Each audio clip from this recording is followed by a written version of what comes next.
Hi, folks. My name is Andy Jacques, and I am the co-founder and COO of Pulse 24/7. At Pulse 24/7, we believe that all small business service providers need the technology to not only compete, but to also grow in today's modern on-demand mobile economy.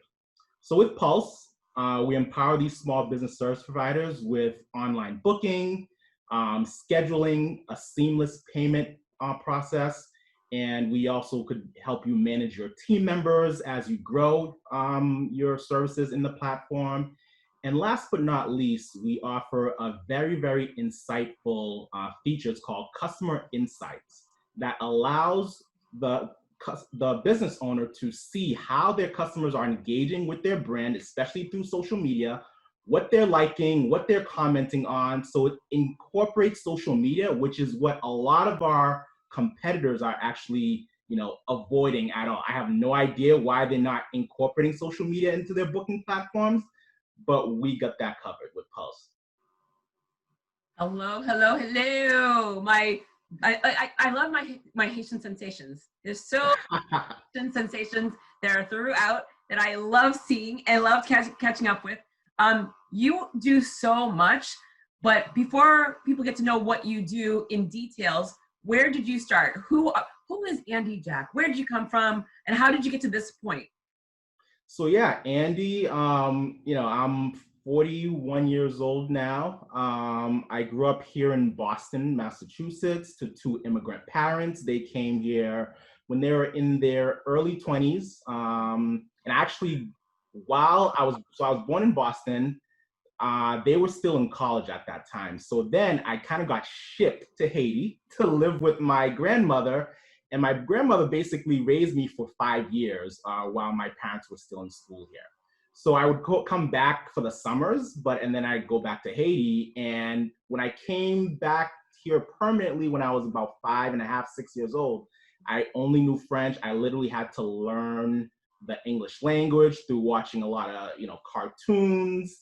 And now fast forward almost 35 years later, I completely forgot all my French. I speak Haitian Creole a little bit, but that's part of the journey. With Babbel, I'm a big fan of these language apps. So with Babbel, I hope to get my French back on and popping. So there's a gap, though. There's a gap. So you came to the United States. You're learning how to speak English, and then you have your company, but we're not at the company yet. What did you do? Where did you go to, what happened in between all of this? Yeah, so, my story is a little pretty much similar to a lot of other young folks who their parents were like entrepreneurs. So my dad was a huge entrepreneur. He actually gave up a career in engineering to start his own fashion boutique because he's a fashion designer at heart, right? So I kind of grew up in his business and his boutique. He had a boutique here in Boston for 15 years before he moved it to South Florida back in 2001. So after high school, I would go to his boutique. I, first do my homework, of course, and then I'd literally start helping him like sew and like make clothes for his clients. And fast forward years later, I started really developing a knack for my creativity, and I knew how to construct fairly well because he specialized in like tailoring and men's and women's suits. So I actually started making like my high school friends like prom like outfits. I was so busy doing that I actually didn't even make my own prom because I was busy like making clothes for everyone else. So fast forward that 4 years after that, while I was in college, I was part of all these different college organizations at BU. I started getting hired from all these like cultural associations at different colleges, from Harvard to BC to Northeastern, to actually do their like annual cultural fashion show, to be like the guest designer. So I started selling clothes from my college dorm room right on Commonwealth Avenue, 726. I still remember that vividly.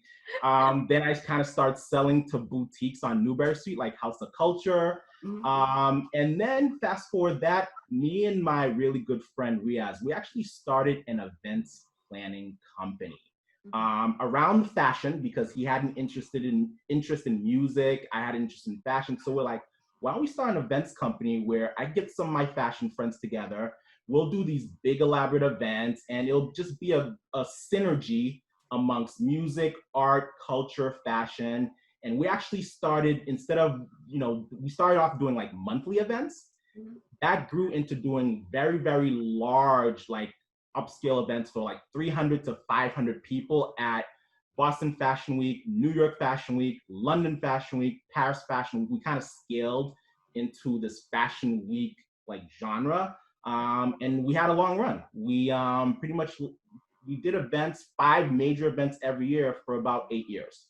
And it was during that time, we were, for each fashion event, as you can imagine, we were hiring, about 40 to 50 like service providers, vendors, working backstage, stylists, hairstylists, makeup professionals, then front of the stage videographers, people who are assembling the staging, the lighting contractors. Literally, it was a very, very big production.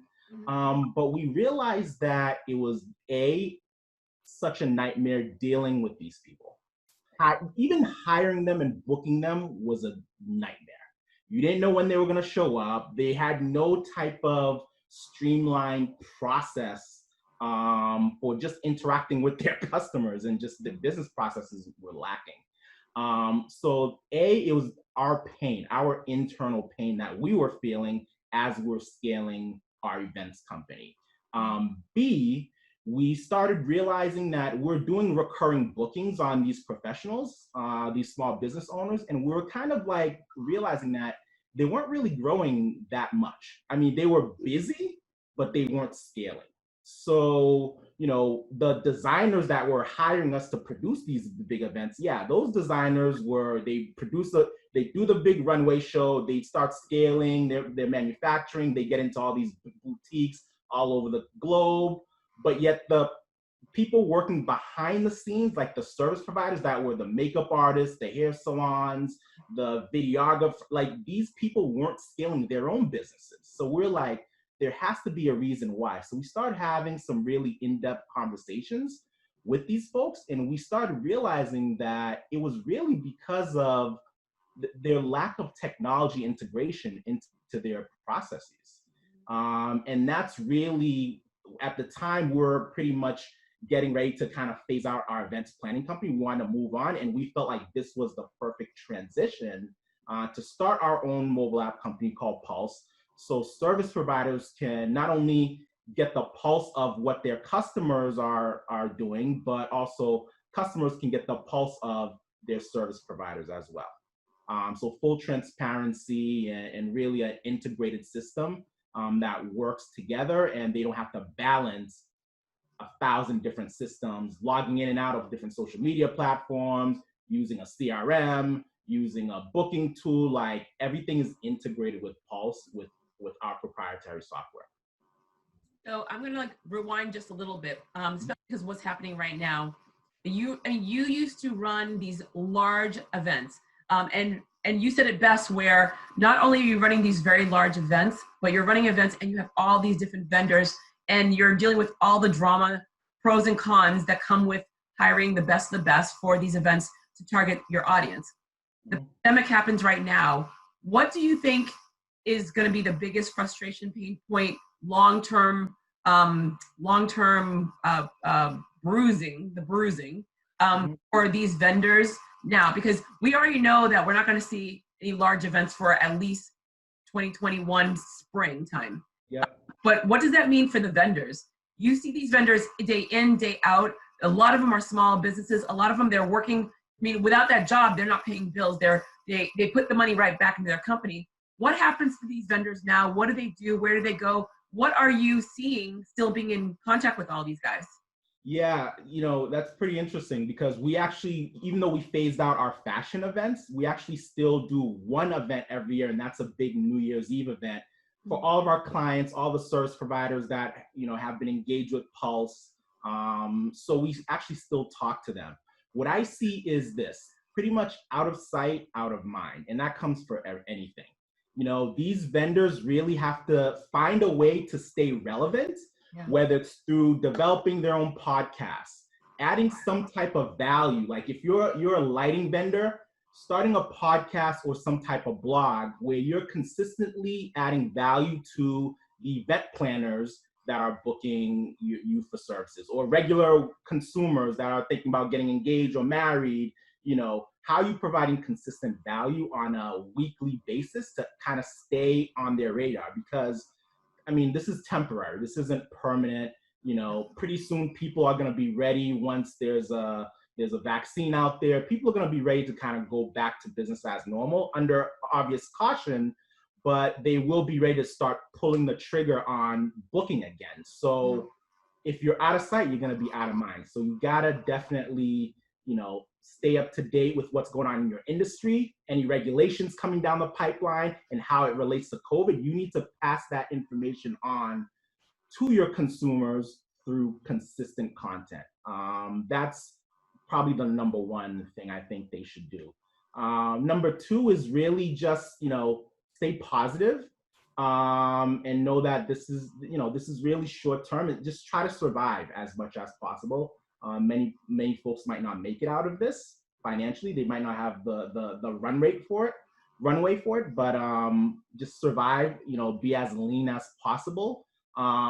Be creative. We have one of our vendors, they've been doing our lighting for our New Year's Eve event that we do probably for the past 8 years. They're called Events United, right in New Hampshire, on the border of New Hampshire and Massachusetts. So what Tim, the owner, did was, he's like, wow, they have a big warehouse where they store all their like LED displays and all their rigging. They converted their warehouse into a virtual set where people are now renting it for concerts, virtual conferences, and all that stuff. It's amazing.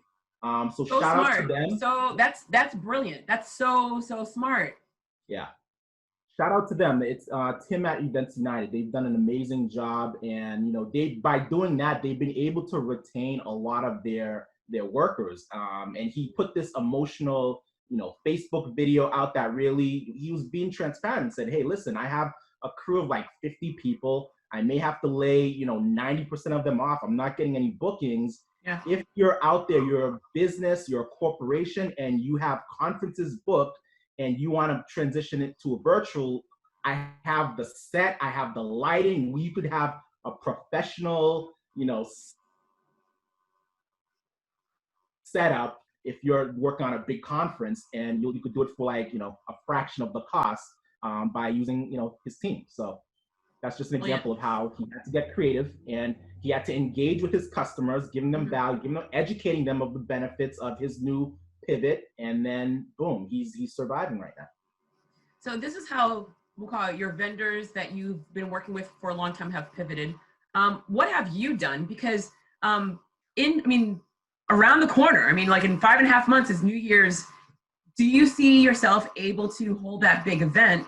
And how has your company evolved, or is it static? I mean, like in regards of, people just like assume like, hey, if you're a tech and company, everyone's fine, everyone's working, but you have a team of individuals. So you have two big things that you are working on. How has the pandemic affected you? Yeah, well, in terms of the event section, we're really considering, you know, what the future of events is going to look like in the like immediate future, you know, the next 6 to 12 months.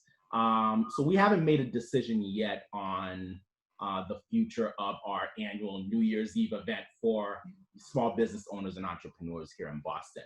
However, on the technology end, I think this time really gave us an opportunity to really communicate, and really get to know our customers on a deeper level.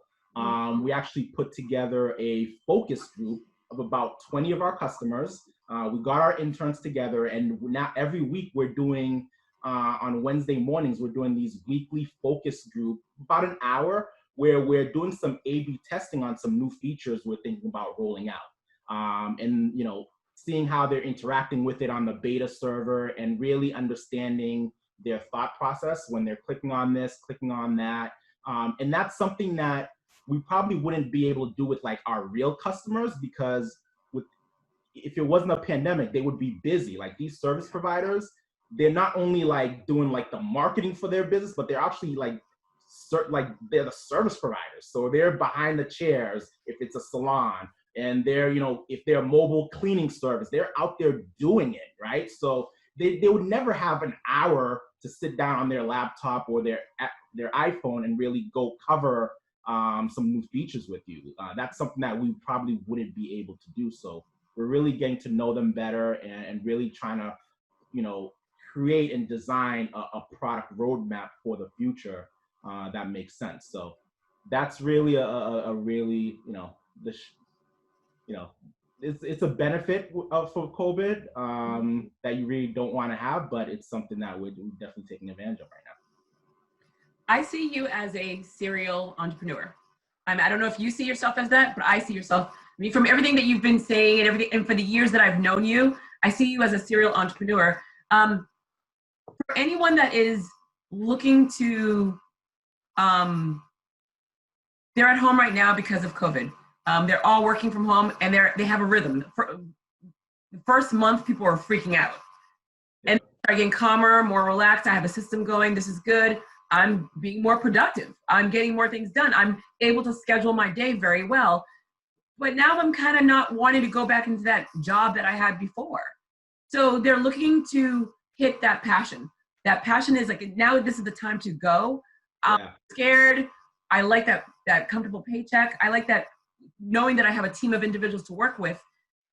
What does a serial entrepreneur say to a person that is thinking about going into your route, or the individual that's looking just to start something because they want to be a little bit more passionate about what they're giving off to the world? Yeah, that's pretty interesting, because I'm glad you hit that, because right now, especially with Pulse, our own technology platform, we're seeing two kind of spikes right now. We're seeing a spike in businesses that have existed for years, and they literally have been like in like the Stone Ages since they launched. You know, paper everything.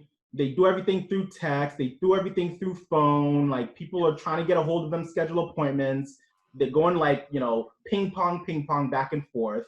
And these folks, because of, you know, different phases and different social distancing guidelines, they now can only work on appointment only. They can't have walk-ins, especially if they're one-on-one type of service.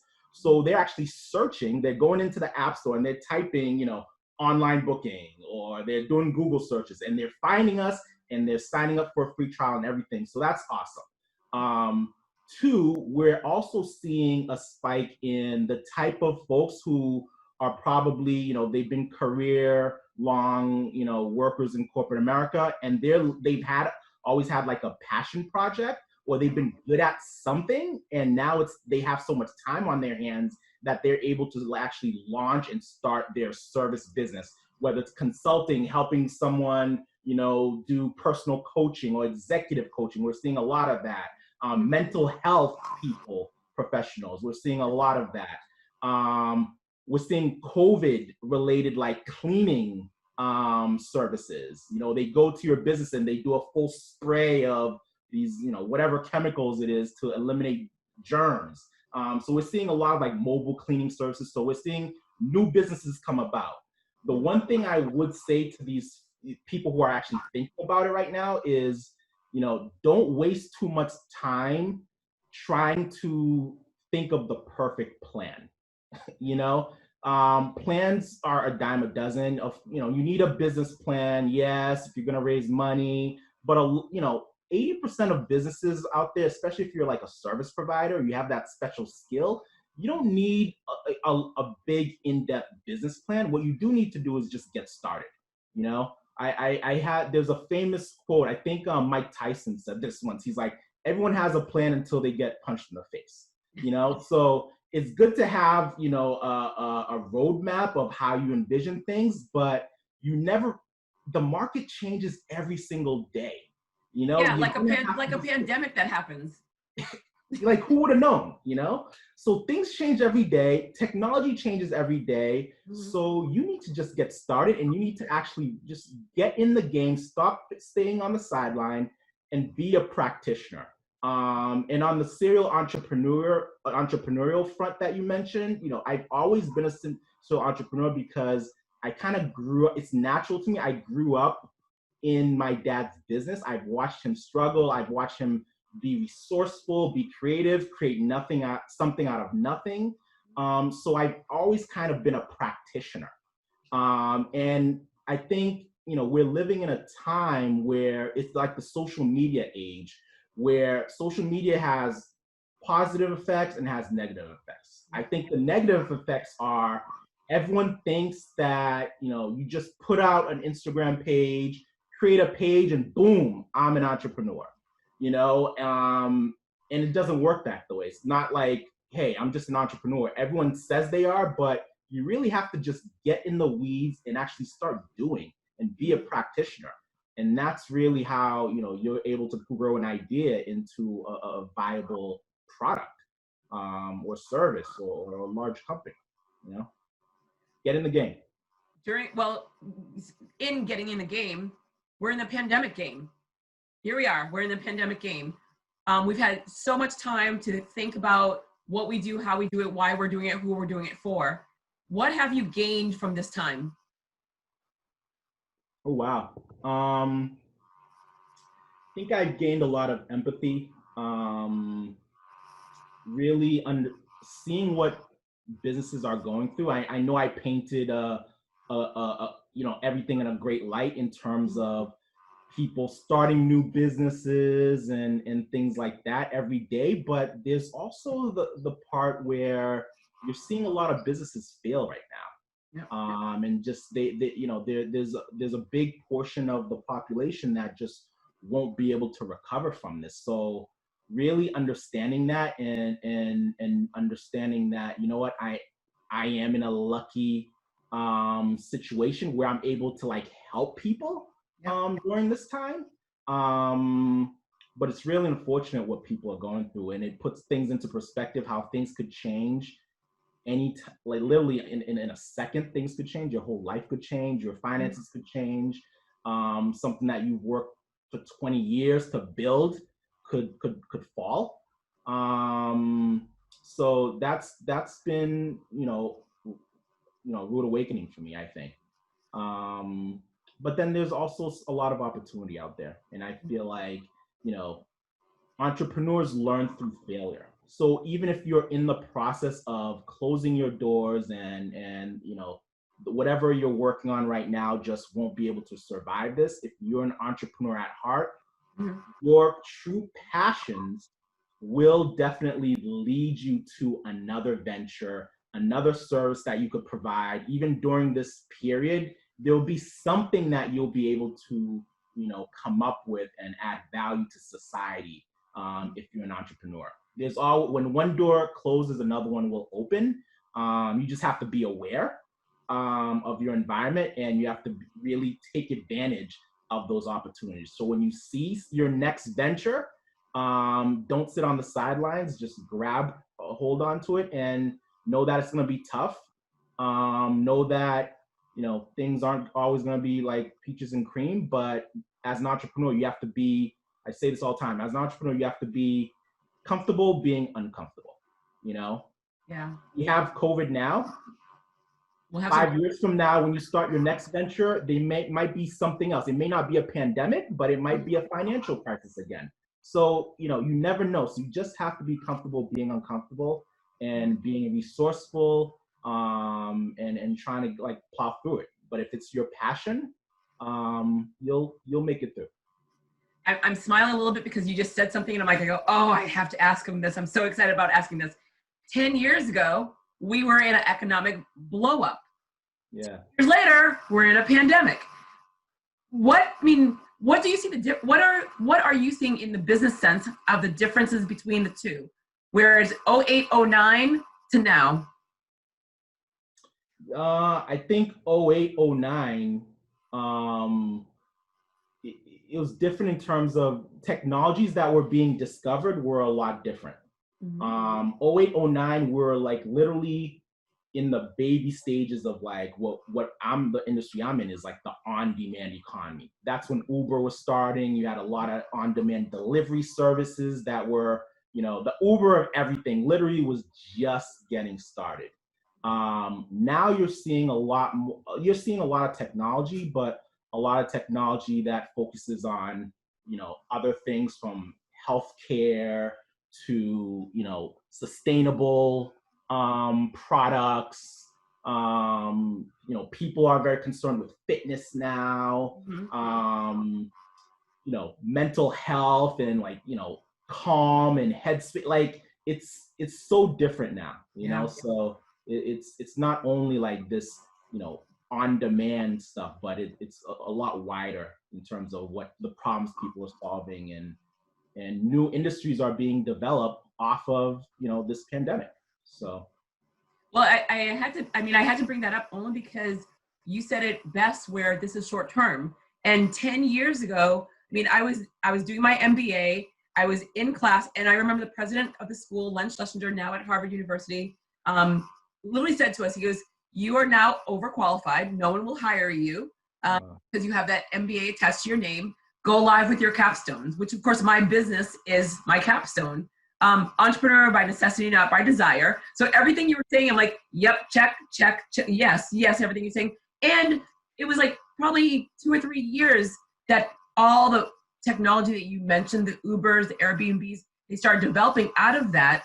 But people can't remember 2008, 2009. They just remember all the amazing things that are coming from it. And so for me, since this started, I'm like, oh, I can't wait to see what comes out of this, because someone is working really hard and really tirelessly coming up with the next thing to make sure that the next 10 years will be different. It'll be different. It'll be spectacular. It'll be shocking. We will scratch our heads thinking, how come we didn't have Zoom 10 years ago? Because now look at what we're doing right now. Yeah. And I definitely think, the virtual meetings, I think people are getting so accustomed to that. I think it'll birth other technologies to complement these things, or other services or whatnot. So yeah, I'm excited to see what the future has in store. But regardless, we're gonna keep plugging away with our technology, and our technology will probably evolve as well. We may add, we're looking into it, but we may add a virtual, free consultation feature into the platform where in a push of a button, you could do a free consultation virtually with a potential client. Because people are saying, hey, that might be a little bit more streamlined. So we'll see. The Jetsons are so close. We are so close to having everything that we watched growing up. As first generation born kids, being born here, you're right. Learning how to speak English was the TV set and all those cartoons. And the Jetsons I remember so well. And I'm like, as I go and replay it, I'm like, yep, we do this. Yeah. We're seeing it all come out.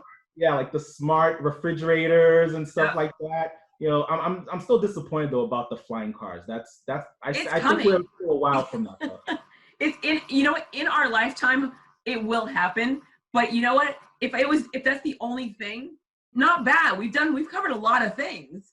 True that. So my last question that I'm going to have to you is, if you're going to have a personal ask and a professional ask. Oh wait, no, I'm not going to ask that yet. No, I have another question. What's your first day look like? So the pandemic is, we have a vaccination. Everyone, or a good majority of people have received this vaccination. We feel comfortable about being in groups now. What does your first day look like? Wow. First day is probably really getting our team together. So we work out of WeWork. So getting our team together and really kind of planning what the next 6 months is going to be like. What are some of our goals personally and professionally, and really just seeing how everyone's doing. There's nothing like that face-to-face interaction. We could do Zoom calls all we want, even though we're used to the virtual setting because 80% of our engineering team is in India. However, our marketing team is here, our biz dev team is here. So it's a group of 5 of us. So like we love getting together, and we just haven't been able to do that. And when you understand what people are going through personally, the working relationship is just goes a lot smoother, you know? So that I just can't wait. Just the personal element of things, I can't wait. Have coffee, coffee breakfasts, have, take a walk in Back Bay for lunch, and just talking and having that personal connection. That's what we'll miss. And I'm looking forward to that the first day back. I love it. I love it. All right. So now the last question. If you had a personal and professional ask of everyone and anyone that's watching you right now, what would be your personal ask and what would be your professional ask? Oh. I mean, I knew you were probably going to ask the professional ask, but not the personal. I would say these are conversations. These are not interviews. So you guys know me. I know you. You guys, we're friends. Of course, ask a personal thing. Come on, you should have saw it coming. That's true. You know what? I have one. So one of our clients that uses Pulse, he has a home healthcare, on-demand home healthcare agency with nurses and home health care people. Mm-hmm. So he uses Pulse, but he's an avid golfer. So he actually started when phase 2 opened up. He actually had me join him at the driving range to practice my swing. And I'm not a golfer at all. I haven't played golf in like 5 years. But after 3 times, like I'm kind of getting addicted. So if you have any YouTube videos of like how to perfect your swing, if there's any particular like golf like influencer that you follow, please send them my way, because I was horrible 2 days ago. Like it's pathetic. So that's my personal ask. All right, so wait, before you say you're professional, so I do golf. My dad would go with me all the time, and my dad would watch it. He would call me. He's like, this is what you should work on. He'd buy me clubs, and I find it very relaxing where I have audiobooks and I go to the driving range and I look for like 3 or 4 buckets and I just go out. It's a great way to work your upper body, but I do it all the time. I know I was saying to a friend where when I play golf, they're like, what par? I'm not that person. I'm a smiley face, I'm a frown face, or I'm a line. Because for me, I enjoy the game so much. I played it in Australia. I've played in Africa. I've played in Ireland. I love knowing that I can be on the course and I can keep up and I can do it. But I'm not into and this is my part. No, it's just not the way that I enjoy the game. But I love that I can actually keep up with everyone that I am playing with. So you will keep practicing. The game is like chess. It's a game against you. It's not a game against the other people. So if you're trying to compete against other people, you'll lose every single time. It's a mind game. And the second that you're not in it, you're out of it. So that's not a video, but that's a little bit of advice right there. Yeah, that's pretty accurate. All right, so what's your professional ask? Out of it for a while. So what's your professional ask? Oh, my professional ask is really, if you have service providers, anyone in the service industry that has one-on-one services. So our platform isn't geared towards classes, that setup, but one-on-one direct services, and they're not using any booking tool, or if they have a booking tool, but it's not as robust, or if they're using a booking tool and then they're also paying for a CRM, and they're also paying for a social media scheduler like Hootsuite or Buffer. Like Pulse has all those ingrained in one. We're giving free trials for the next 3 months due to this pandemic.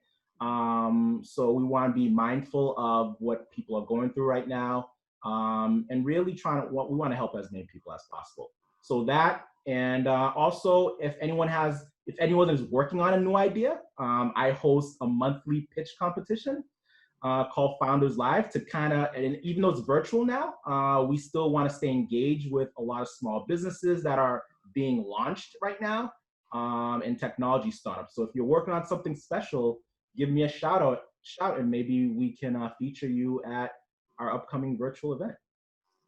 Andy, thank you so very much.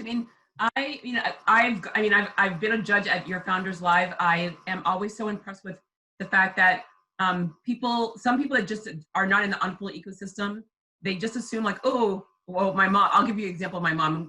I'm just going to put it out. She's like, you know, that Facebook thing, it just came out of nowhere. I'm like, no, it didn't come out of nowhere.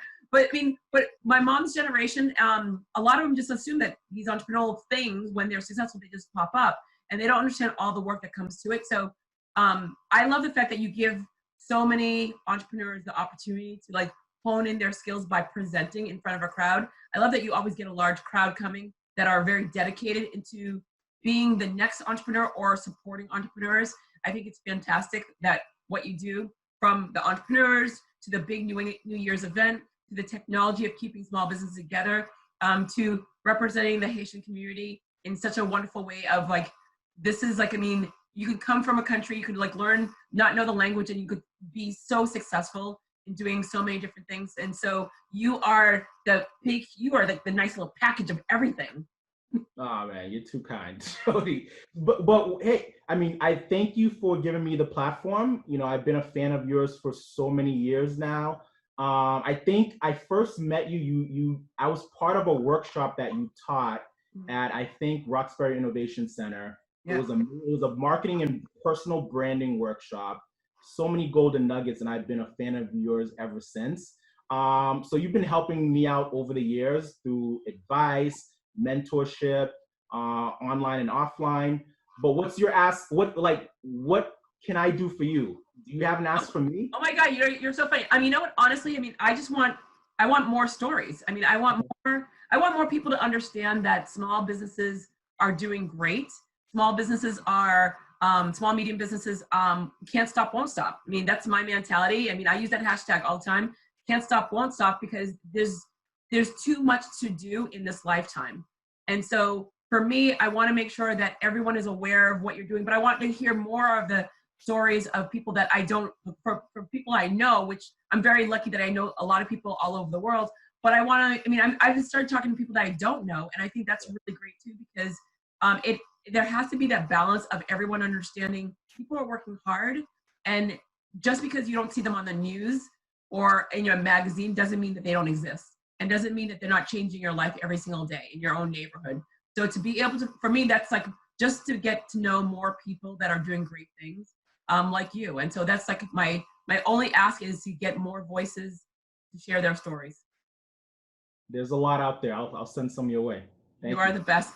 Andy, thank you. I really do appreciate it. I love seeing you. And I love the fact that you didn't say, so you met me at the Roxbury Innovation Center where we talked, but then you sat down, you came and met me and we talked, and I was just like so hard on you. And I'm like, wow, he's still talking to me despite, because everyone knows my reputation where when it comes to work, I'm tough. I expect a lot. And I love that you're like, yeah, you were like, so you walked away like feeling like, I don't know what to make of her, but then you kept on coming back saying like, okay, like you love this so much. I'm like, yeah, I love what I do. I'm passionate about what I do. It's not personal, it's professional. And I love that you didn't walk away. Oh no, I came back for more. You did. And you gave me homework, so I couldn't walk away. I would have felt like the biggest loser if I walked away. You know? I think that's the trick. You give people homework. I do. I never walk away without saying like, so this is what you have to work on right now. Because why take that time and not give homework? We're like, oh yeah, I'm going to give you advice. No, there's always homework. Always. I used to be a teacher. I can't help it. There we go. Thank you so very much, Andy. I really appreciate it. Really appreciate it, Jodi. Thank you. Talk to you when this is over. I know. I have to go for a walk one day. Oh, you know how much anything exercise, I'm in. All right. Friend. All right. Bye-bye.